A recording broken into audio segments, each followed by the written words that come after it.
Another message. Wow, good fortune. Ito is swerte. Virgo guys, no, invite the magic in your life, no. So, imayin-mayin nyo na to guys. Mind good fortune, mind swerte, mind good luck, no. And palagi nyo lang sasabihin sa araw-araw na swerte kayo mga kapiksi, lalo na pag feeling nyo minamalas kayo or pangat ng buhay nyo.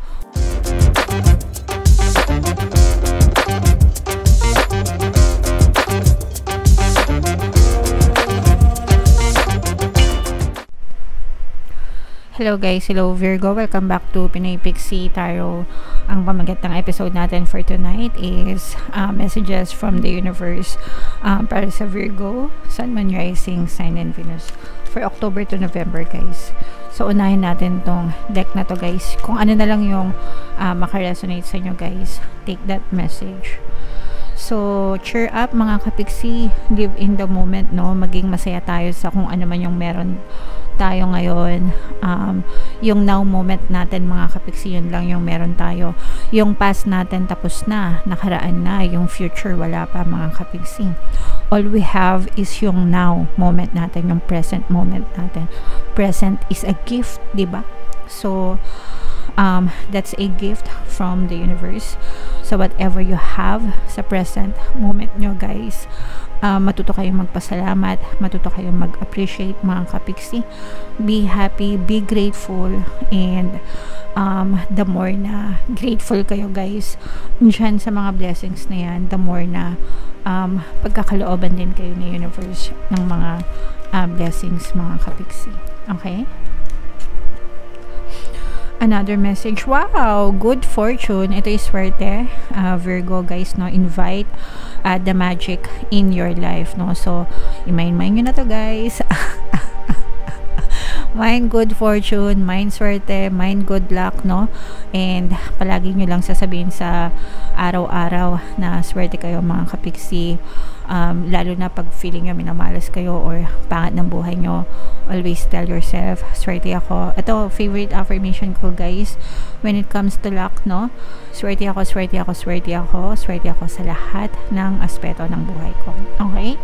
And kung hindi naman kayo marunong mag-affirm guys or tinatamad kayo mag-affirm, pwede kayo makinig ng ating mga pampaswerte subliminal, super effective guys. Ako na yung gumawa ng mga affirmations for you. Papakinggan nyo na lang, wala na kayo ibang gagawin mga kapiksi. Basta pa ulit-ulit yung pakinggan at wag kayong manega. Kasi pag naninega kayo guys, kinokontra nyo yung mga affirmations. So sayang naman. And then we have legends guys. Learn from those who inspire you. Matuto kayo dun sa mga tao na nagsisilbing inspirasyon sa buhay nyo. This can be your parents, pwedeng kakilala nyo guys, pwedeng mga celebrities or yung mga sikat na tao, diba? We can learn so much from a lot of people. Mga kapiksi ko ano yung mga magaganda na ginagawa nila, best practices nila. We can also acquire them para maging successful din tayo kagaya nila, or yung mga mistakes nila, let's say for example sa mga parents natin, yung mga magagandang ginawa nila at saka yung mga pagkakamali nila, we can also learn from those mga kapiksi para hindi na natin magawa sa buhay natin yung mga pagkakamali. And yung mga best naman is magaya natin para maging best din tayo. Okay? Alright. So another message, Virgo. We have Archangel Gabriel mga kapiksi, no. This is message of creativity and hope, no. Una, creativity guys. Kung meron kayong mga creative side, no, sa mga arts, singing, music, whatever, ilabas nyo yung creative side nyo or i-enhance nyo guys, kasi sometimes yung creativity natin, pwede din siyang maging source of income. And hindi lang sa source of income, pero nagsisilbi din siyang inspirasyon sa ibang tao, diba? Let's say for example, yung mga singer, magaganda yung mga lyrics ng kanta nila, nakaka-relate yung ibang tao. So, nagsisilbi silang inspirasyon, diba? Sa arts, ganun din. So, sa talent, sa acting, ganun din, diba? Whatever, sa mga libro, sa mga author, diba? So, yeah. And then, communication, mga kapiksi, this is also a good indication na nagiging maganda yung communication nyo with other people, or parang sinasabihan kayo na alagaan nyo yung communication, pagkakaroon ng magandang komunikasyon sa ibang tao, kasi yan yung nagtatali sa atin para magkaroon tayo ng magandang relasyon. Okay? Alright. Another message, guys. Animal bond. This will not resonate with all mga kapiksi, pero if in case naka-resonate kayo, alagaan nyo, no? Actually, even if pet lovers man kayo, or animal lovers or pet owner man kayo or hindi, kailangan nating alagaan yung or irespeto yung karapatan ng mga hayop sa paligid natin. Animals are also species in this planet, and it's part of the universe. Meron silang mga ganap, no, dito sa mundo na to, guys. So kung anong klaseng species tayo, sila ay species of their own. We may not speak their language, pero lahat tayo we live as one in this universe. So dapat minamahal at nirerespeto rin natin sila, mga kapiksi. Okay? Alright. And then, don't worry, be happy, mga kapiksi. Ialis natin, guys, or eliminate natin yung mga bagay na nagpapaworry sa atin, yung mga negative. Eliminate the negative, accentuate the positive. Ibig sabihin, i-focus natin yung positibo, yung mga bagay na magpapasaya sa atin. Kalimutan natin yung mga bagay na nagpapastress, mga toxic, ganyan, and let's focus, guys, on the blessings, on happy things, on the brighter side of life, and doon mo marirealize na masarap mabuhay, madaling mabuhay, no? Kapag palaging positibo yung tinitingnan nyo, mga kapiksi. Okay? So, i-let go nyo na, guys, yung kanagahan, and focus sa pagpapasalamat and happiness, para everybody happy din tayo, mga kapiksi. So, another message, guys. Habang sinashuffle ko to, panoorin nyo muna yung video natin regarding sa ating paano mag-manifest ng abundance video course. Kapiksi, sawa ka na ba sa mga struggles at hirap sa buhay mo? Masipag ka ba at masikap sa buhay ngunit hindi ka pa rin umaasenso? Ilang beses ka na bang nag-attempt mag-negosyo at mag-invest pero palagi ka pa rin nalulugi? Sa pagkakataon na ito ay maaaring may subconscious beliefs ka na nagiging balakid sa iyong pag-unlad at pagyaman. Introducing, paano mag-manifest ng abundance video course.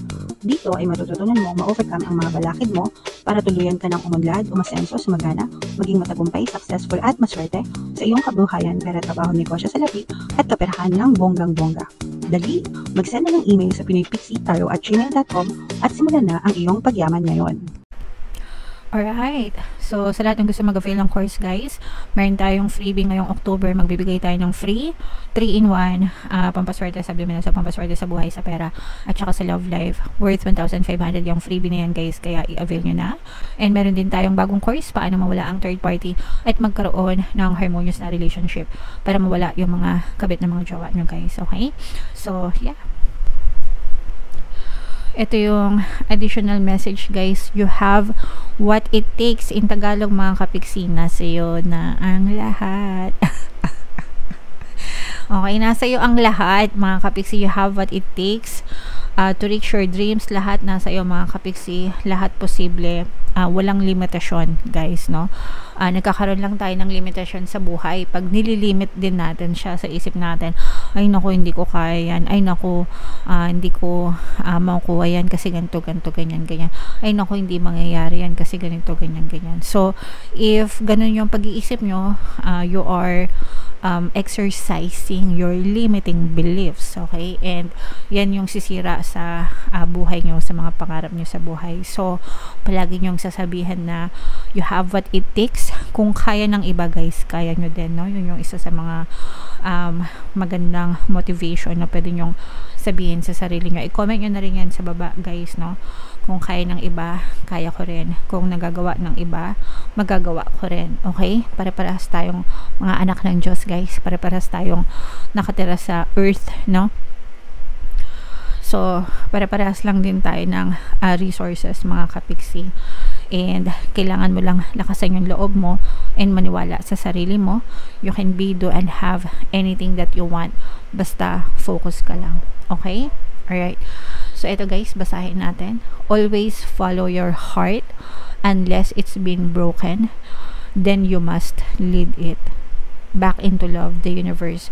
P.S. Did you know that hearts are never too big to mend, too small to rebound, or too tired to love again? Yeah. So, ibig sabihin nito guys, alagaan nyo yung puso nyo. No? Alagaan natin. Kung ano yung tinatanim natin sa puso natin, mga kapiksi, no? Alisin nyo yung mga negative na emotions dyan. Galit, anger, hatred, resentment, grudges, yan, mga worries, complain. Kaya nga sabi dito guys, diba, don't worry, be happy. Kailangan puro pag-ibig, pangunawa, pagmamahal, pagiging mabait, no? Hindi naman tayo perfect guys, hindi tayo mga santo, hindi tayo mga banal or whatever. Tao lang tayo, of course. There will be times na nagkakamali tayo and magkakaroon talaga tayo ng mga negative emotions. Ang importante is kung paano tayo bumabangon, kung paano tayo nakaka-rebound, mga kapiksi, no? Kung paano natin hinihil yung ating mga puso and yung sarili natin, kung paano tayo bumabangon ulit mula dun sa pagkakamali natin, and kung paano natin binabago yung takbo ng buhay natin. Yun yung importante, mga kapiksi. It's okay na mag-asala ka, it's okay na magkamali ka. From those mistakes, diba, dun tayo matututo, dun tayo made-develop, then we can become a better version of ourselves. So, regardless of who you are, kapiksi, dapat mahal mo yung sarili mo, and you always give yourself a chance, another chance, and another chance, and another chance, mga kapiksi. Don't give up on yourself, guys. Sabi nga dun sa movie ni Mark Wahlberg, mga kapiksi, Fathers 2, God has never given up on you, so don't you ever give up on yourself, mga kapiksi. Okay, so wag na wag kang susuko, guys. Okay, so yeah, napakaganda ng messages nyo. Comment down below, mga kapiksi. Ito, i-mind nyo na yan sa comment section, guys. Mind, good fortune, good luck, swerte, no? I-mind nyo na yan, guys, sa comment section. And comment down below if naka-resonate ka. Ito yung ating 2025 kapalaran, kapiksi, panoorin nyo na. And ito naman yung ating success stories ng paano mag-manifest ng abundance video course. Click here to subscribe, guys. And ito yung ating mga pampaswerte subliminals. Thank you for liking, sharing, and subscribing. And see you again next time. I love you all, guys. Have a nice day. Bye-bye.